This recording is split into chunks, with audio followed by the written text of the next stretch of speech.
14일 경제기관 보고서 읽는 시간입니다. 먼저 국제금융센터 뉴스입니다.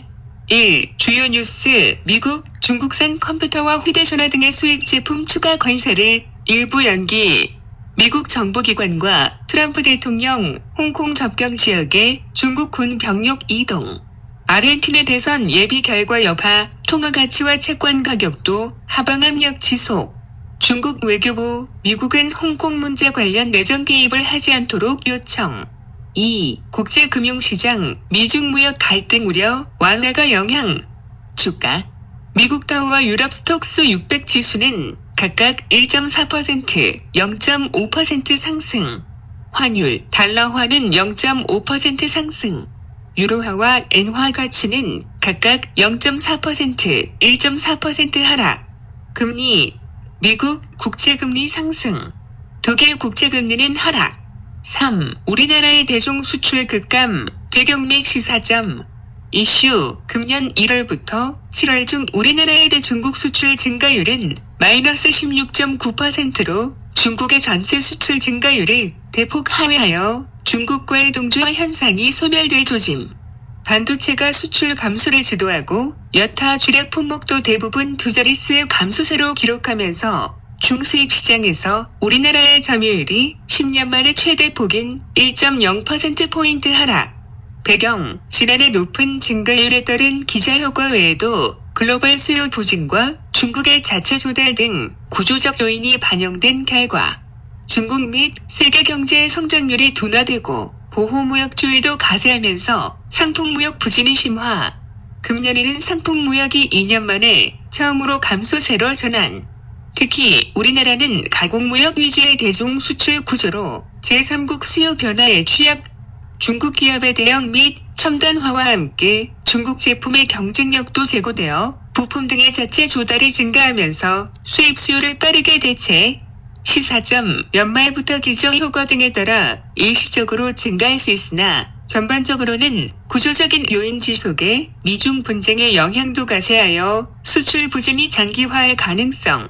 대중무역 흑자가 우리나라 전체 무역 흑자의 약 65%를 차지함. 미국의 압박이 강화될 경우 중국의 기업 부채 문제 등 내재 리스크가 심화하면서 중국의 자체 수요도 위축되어 우리나라의 대중 수출 감소가 이어질 우려. 4. G2의 경기 부양 여건 점검. 세계 경제 성장을 이끌고 있는 미, 중연국이 최근 경기 하강 압력에 직면하고 있어 이들 국가들이 향후 잠재 위기 국면에서 경기 대응 능력이 충분할지 여부를 점검. 과거 경기 부양 국면 직전과 최근을 비교 점검한 결과 재정 확대 여건은 양국 모두 좋지 않으며 통화 정책은 미국의 경우 아직 여유가 있으나 중국은 환율 안정 제약, 기업 부채 부담 등으로 추가 완화의 한계. 전반적으로 미, 중 모두 경기 부양 여건은 과거 대비 비우호적. 이러한 상황에서 유럽 및 신흥국이 적극적으로 경기 부양에 나서더라도 세계 경제 성장을 견인하는 동력이 제한적임에 유의. 5. 예비선거 이후 아르헨티나 금융시장 패닉 상태. 현황. 지난 8월 11일 치러진 아르헨티나 대선 예비선거에서 알베르토 페르난데스 후보가 47.7%를 득표해 개혁과 긴축 정책을 추구하는 마크리 대통령을 15.6%포인트 격차로 승리. 페르난데스 후보는 경제 정책에 대해 세부 내용을 밝히지 않은 상태에서 IMF와의 합의 조건을 재협상하겠다는 의지를 밝혀 시장에서는 마크리 정부의 경제개혁을 모두 되돌려 놓을 가능성을 우려. 시장 반응, 경제개혁 지연 및 IMF 구제금융 약속 불이행 우려가 커지면서 금융시장은 패닉 상태. 페르난데스 후보 측이 어느 정도 온건한 정책 기조를 보이지 않는다면 페소 환율이 급등하면서 디폴트 가능성. 전망, 경기 하강, 물가 상승 등으로 어려운 경제 상황에서 마크리 대통령의 긴축 기조 정책으로 표심이 상당폭 이탈하면서 페르난데스 후보가 승리할 가능성 고조. 채권 보유자들에 대한 대우, IMF와의 재협상, 가이던스 등 정책 방향에 대한 세부 내역을 조속한 시일에 제시하지 않을 경우 금융시장 발작이 수시로 일어날 가능성. 글로벌 경기 하강, 미중 무역 전쟁의 아르헨티나 금융 불안이 겹치면서 위험액의 성향이 커져 중남미 통화 및 남아공, 터키 등 취약 신흥국 불안으로 전이될 가능성을 면밀히 모니터링할 필요. 다음은 경제정보센터 뉴스입니다. 1. 2019년 7월 중 가계대출 동향. 금융위원회는 8월 13일 2019년 7월 중 가계대출 동향을 발표하였다. 19년 7월 중 전금융권 가계대출은 6.2조 원 증가하여 전년 동월 대비 0.6조 원 확대되었음. 19.1에서 7월 전금융권 가계대출 증가 규모는 24.2조 원으로 17년 이후 안정세를 지속함. 19.7월 전금융권 가계대출은 은행권 전세자금 대출 수요 증가 등의 영향으로 증가폭이 다소 확대되었으나 예년과 유사한 수준을 유지함. 2. 고용행정 통계로 본 19년 7월 노동시장의 주요 특징. 고용노동부는 8월 13일 7월 노동시장 통계를 발표하였다.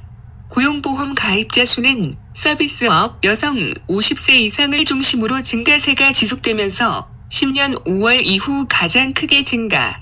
식료품, 화학제품, 의약품 증가세 유지, 기타 운송 장비 증가폭 확대. 보건복지, 숙박음식 증가세 지속, 교육 서비스, 도소매와 청년층 선호 일자리인 전문과학기술도 증가 추세 유지. 구직급여 신규 신청자는 운수업, 도소매를 중심으로 전년 동월 대비 7.5% 증가. 3. 2019년 7월 중 금융시장 동향. 한국은행은 8월 14일 7월 중 금융시장 동향을 발표하였다. 국고채 금리는 글로벌 통화정책 완화 기대, 미중 무역 분쟁 심화에 따른 위험의 비심리 강화 등으로 큰 폭 하락. 코스피는 미중 무역 분쟁 심화, 일본 수출 규제 등으로 투자 심리가 위축되면서 큰 폭 하락. 7월 중은행의 가계대출은 전월보다 증가 규모가 확대, 기업 대출은 증가폭 축소. 7월 중은행 수시는 감소 전환한 반면 자산운용사 수시는 증가폭 확대. 오늘도 행복하시고 구독과 알람하시면 감사히 받겠습니다. 사랑합니다.